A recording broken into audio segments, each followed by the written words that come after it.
안녕하세요. 오늘도 마음을 조금 단단하게 만드는 시간, 니체 철학 이야기입니다. 구독과 좋아요는 이 연재를 이어가는데 큰 힘이 됩니다. 오늘 영상이 도움이 되셨다면 편하게 눌러주세요. 오늘은 1편 시작.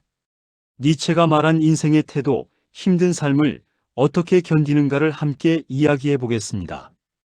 혹시 요즘 밤이 길게 느껴지시나요? 낮에는 어떻게든 버텨집니다. 해야 할 일이 있으니까요. 그런데 불이 꺼지고 방이 조용해지면 마음이 갑자기 바빠집니다. 오늘도 별일 없이 지나갔는데 왜 이렇게 허전하지? 내일은 또 어떻게 버티지? 건강검진 결과가 자꾸 떠오르네. 아이들 일은 괜찮을까? 노후는, 돈은, 관계는 생각이 하나씩 올라오면 수면은 점점 멀어집니다. 침대에 누워 자야 하는 데를 반복할수록 마음은 더 조급해지고요. 이럴 때 우리는 스스로를 탓하기 쉽습니다. 내가 약해서 그래. 내가 멘탈이 부족해서 그래. 하지만 중년과 시니어의 인생이 원래 그렇기도 합니다. 몸은 예전 같지 않은데 책임은 줄지 않습니다. 건강, 자녀, 부부, 부모님, 일, 돈, 체면, 관계. 하나만 해도 벅찬데 여러 개가 겹쳐 우리 마음을 흔듭니다. 무기력은 게으름이 아니라 지친 마음이 보내는 신호일 때가 많습니다. 그래서 오늘은 희망 고문 같은 위로는 하지 않겠습니다. 다 잘 될 거예요만으로는 밤을 못 넘기는 분들이 많으니까요. 대신 니체 철학이 우리에게 주는 현실적인 태도를 꺼내어 중년의 불안과 시니어의 고독을 다루는 방식으로 풀어드릴게요. 오늘 핵심은 단순합니다. 세 문장으로 정리해 볼게요. 첫째, 고통을 없애는 데만 매달리면 마음이 더 지치기 쉽습니다. 둘째, 고통이 있는 현실을 인정한 채로 의미를 세우면 삶의 방향이 생깁니다. 셋째, 의미는 거창한 목표가 아니라 오늘을 무너뜨리지 않는 작은 기준과 습관에서 시작됩니다. 우리는 힘들 때 본능적으로 고통을 지우려 합니다.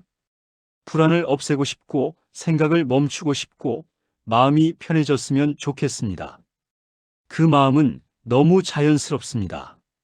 문제는 어떤 고통은 해결이 늦고 어떤 문제는 내 뜻대로 되지 않는다는 데 있습니다. 건강은 회복에 시간이 걸리고 관계는 노력만으로 바뀌지 않으며 자녀의 인생은 부모 마음만으로 정리되지 않습니다. 노후 걱정은 한 번 결심한다고 사라지지 않고 경제 불안은 뉴스 한 줄에도 다시 올라오죠. 그래서 사람은 자꾸 이런 말을 하게 됩니다. 왜 아직도 힘들지? 나는 왜 이 정도도 못 버티지?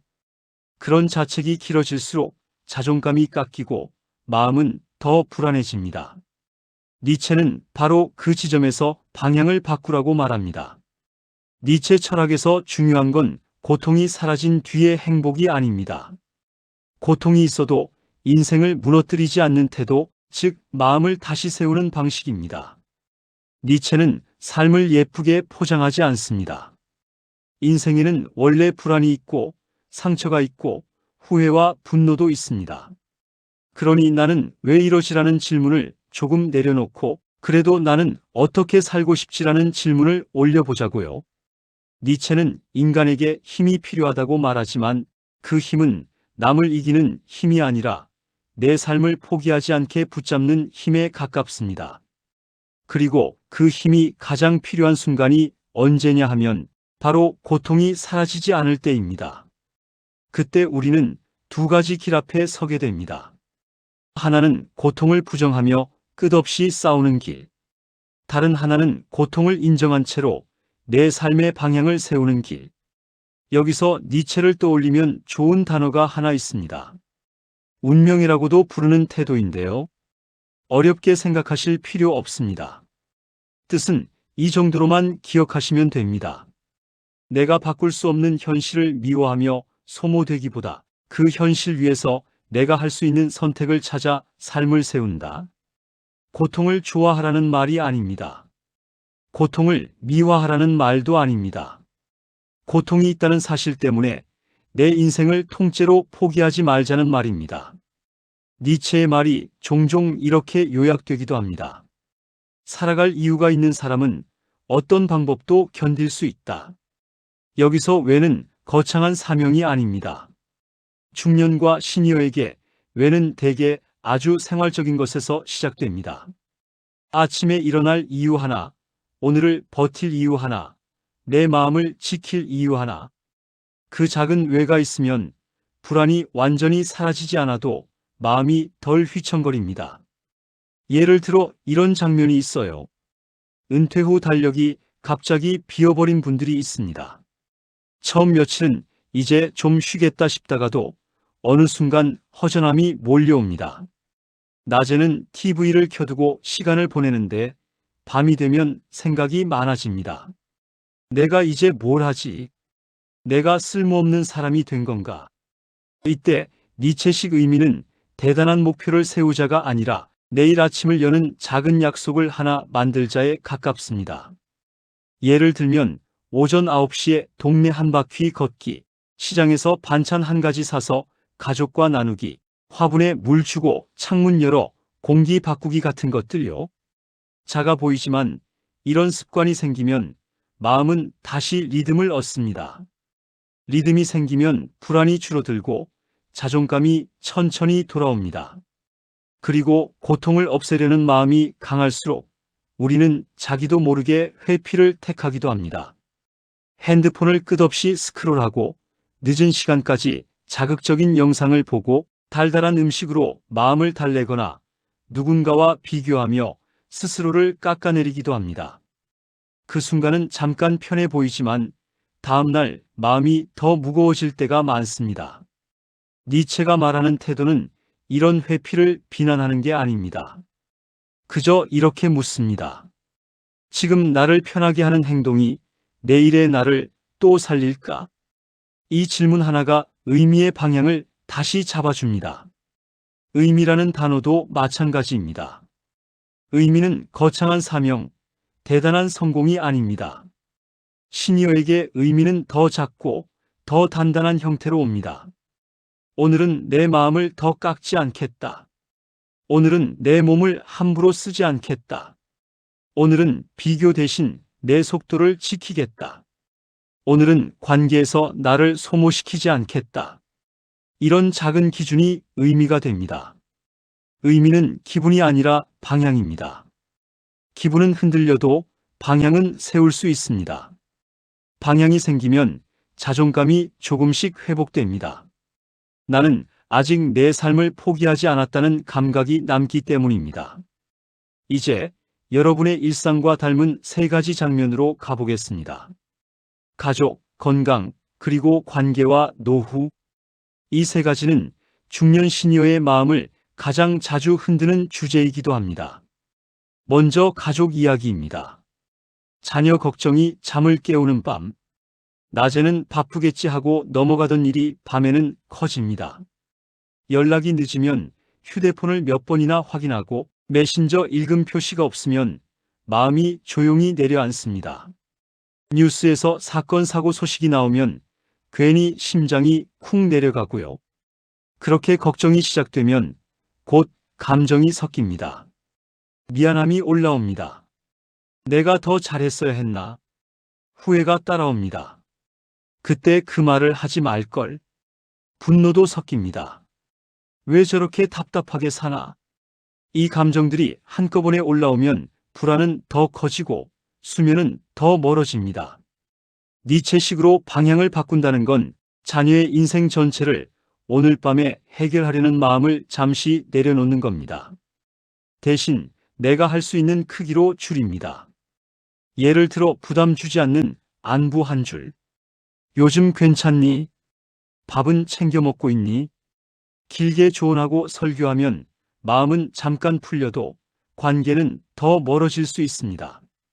그러니 짧게 따뜻하게 묻고 끝내는 게 오히려 도움이 될 때가 많습니다. 또는 다음 주에 밥 한 끼 제안.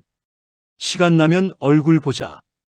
혹은 아무것도 하지 않고 내가 먼저 잠을 자는 선택도 의미가 됩니다. 부모가 무너지면 지켜줄 힘도 사라지니까요. 걱정을 없애는 게 아니라 걱정을 행동으로 바꾸는 것. 이게 의미를 세우는 첫걸음입니다. 여기서 한 가지 더 현실적인 장면을 떠올려 볼까요? 자녀가 힘들어 보이는데도 말로는 괜찮아라고만 할 때 부모 마음은 더 불안합니다. 그럴 때 우리는 자꾸 캐묻고 싶어집니다. 하지만 캐묻는 대화는 종종 문을 닫게 만들죠. 니체식 태도는 내 불안을 해소하기 위한 말을 줄이고 상대가 숨 쉴 수 있는 말을 선택하는 겁니다. 괜찮아? 대신 필요하면 언제든 말해. 나는 여기 있어. 이 말은 문제를 해결하지는 못하지만 관계를 지키는 의미가 됩니다. 두 번째는 건강 이야기입니다.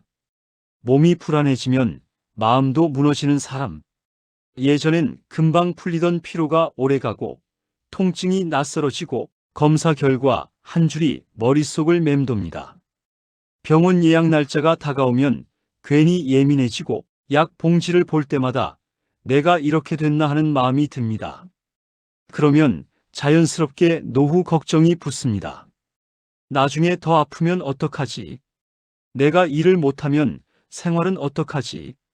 가족에게 짐이 되면 어떡하지? 이 생각은 건강의 문제를 넘어 마음의 문제로 커집니다. 이때 가장 흔한 실수는 몸을 다그치고 마음을 몰아붙이는 겁니다. 왜 이렇게 관리 못했지? 왜 나만 이렇게 약해졌지? 하지만 건강은 의지로만 해결되지 않는 부분이 있습니다. 그걸 인정하지 못하면 스스로에게 잔인해집니다. 니체가 말하는 힘은 무리해서 버티는 힘이 아니라 지속할 수 있게 방식을 바꾸는 힘에 가깝습니다. 30분 운동이 힘들면 10분씩 나누고 10분도 어렵다면 5분만 해도 됩니다. 중요한 건 성취가 아니라 태도입니다. 나는 내 몸을 적으로 만들지 않는다. 나는 방식만 바꿔서 계속 간다. 이 태도가 있으면 몸이 완벽하지 않아도 마음이 전부 무너지지 않습니다. 그리고 건강 불안에는 체면이 섞일 때가 많습니다.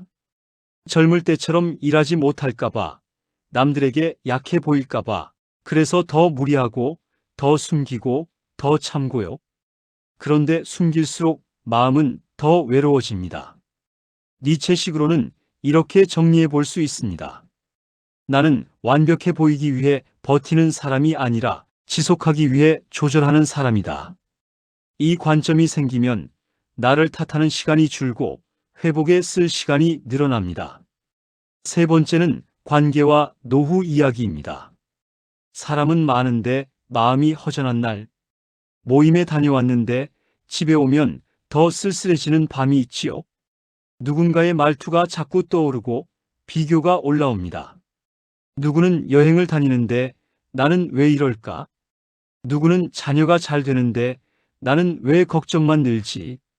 누구는 부부가 다정한데 우리는 왜 이렇게 멀지? 비교는 마음을 아주 조용히 깎아먹습니다. 관계가 많아도 고독이 사라지지 않는 이유가 여기에 있습니다. 니체식 방향 전환은 모든 관계에서 인정받기를 목표로 삼지 않는 데서 시작됩니다. 대신 내가 지킬 관계의 기준을 세웁니다. 나를 소모시키는 자리에 오래 머물지 않기. 상대의 말이 내 자존감을 계속 건드린다면 거리를 조절하기. 내 이야기를 안전하게 할 수 있는 한 사람을 더 소중히 하기. 그리고 혼자 있는 시간을 벌로 만들지 말고 회복으로 바꾸기. 고독을 없애는 건 어렵지만 고독을 다루는 방식은 바꿀 수 있습니다. 오늘은 혼자 있는 시간을 나를 돌보는 시간으로 쓰겠다. 이 한 문장이 있으면 고독이 덜 무섭습니다. 노후의 관계는 양보다 질이 중요해집니다. 많은 사람과 인사하는 관계보다 한 번 연락이 와도 마음이 놓이는 관계. 그 관계 하나가 중년 이후의 불안을 크게 낮춰주기도 합니다.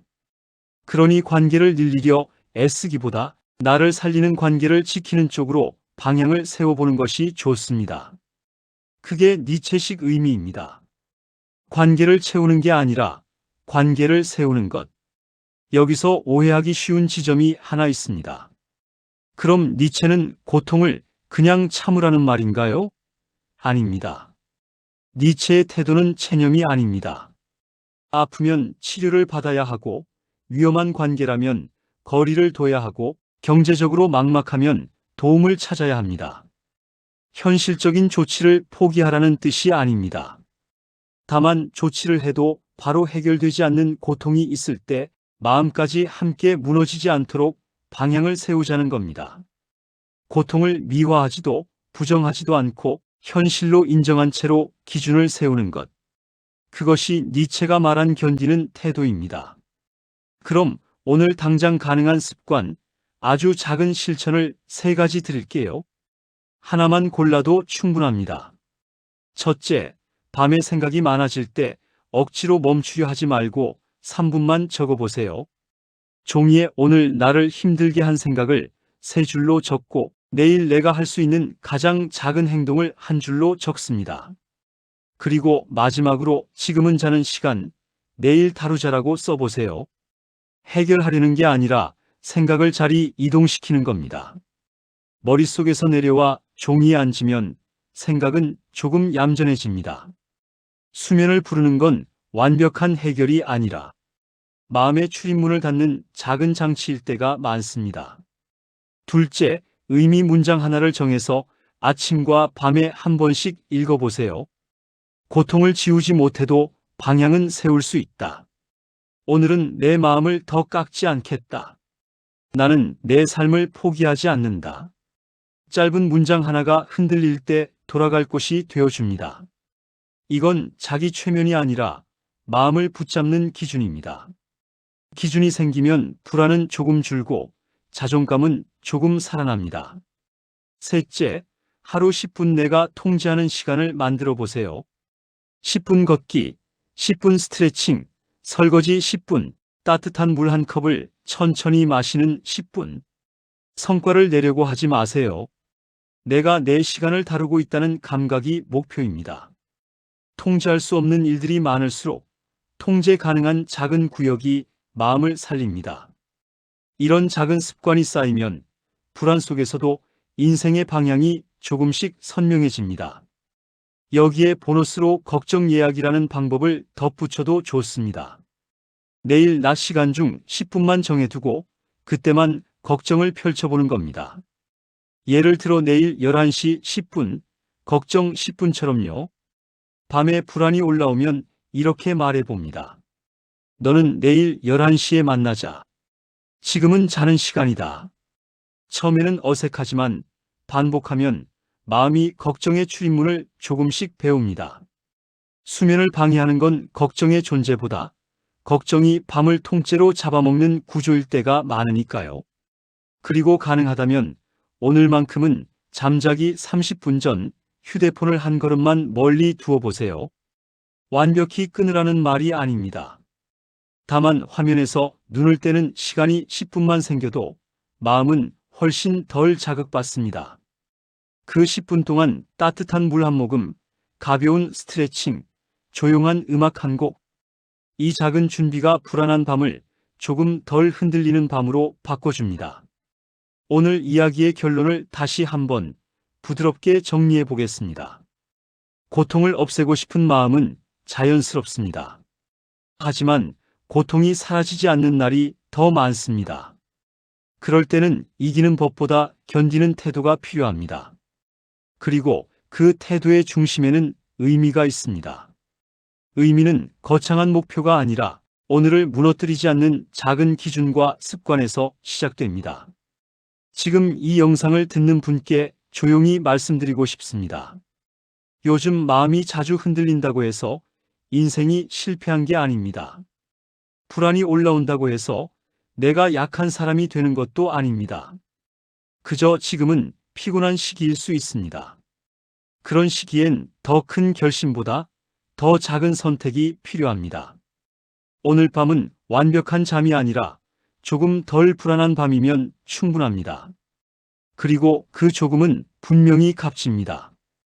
그리고 혹시 새벽에 한번 깼을 때 큰일 났다고 생각이 튀어오르는 분도 계실 겁니다. 그럴 때는 시간을 확인하는 습관을 잠깐 멈춰보세요. 시계를 보는 순간 마음은 이제 몇 시간 못 자네로 계산을 시작합니다. 대신 조용히 숨을 길게 내쉬고 어깨에 힘을 한번 풀어주세요. 그리고 이렇게 속으로만 말해봅니다. 지금은 쉬는 시간이다. 나는 다시 잠에 가까워질 수 있다. 완벽한 수면이 아니어도 괜찮습니다. 오늘 밤은 깊게 자는 밤이 아니라 마음이 덜 싸우는 밤이면 충분합니다. 그 정도면 내일의 나에게 아주 큰 선물이 됩니다. 오늘 이야기에서 가장 중요한 건 내가 느끼는 불안과 고독을 없애야 할 실패로만 보지 않는 것입니다. 그 감정은 나를 괴롭히기도 하지만 동시에 지금 삶의 방식이 조금 바뀔 때라는 신호일 수 있습니다. 니체 철학은 그 신호를 무시하지 말고 내 인생의 방향을 다시 세우라고 말합니다. 중년의 마음이 흔들릴수록 시니어의 관계가 피곤해질수록 의미와 습관이라는 작은 기둥이 자존감을 지켜줍니다. 다음 2편에서는 니체가 말한 불안과 고독을 더 구체적으로 다뤄보겠습니다. 혼자 있을수록 커지는 생각을 어떻게 다루면 좋을지, 관계 속에서 자존감을 어떻게 지키면 좋을지 중년 시니어의 현실에 맞게 쉬운 철학으로 풀어드릴게요. 댓글로 요즘 가장 큰 걱정이나 잠들기 전 반복되는 생각을 한 문장만 남겨주셔도 좋습니다. 그 마음을 바탕으로 다음 편을 더 현실적으로 준비해 보겠습니다. 구독과 좋아요로 함께 해주세요. 오늘도 무사히 하루를 견뎌낸 여러분을 응원합니다. 지금 이대로도 충분히 애쓰고 계십니다. 오늘 영상이 끝나도 마음이 바로 달라지지 않을 수 있습니다. 그래도 괜찮습니다. 변화는 크게가 아니라 작게 반복으로 옵니다. 내일도 여기서 같이 걸어가요. 천천히요.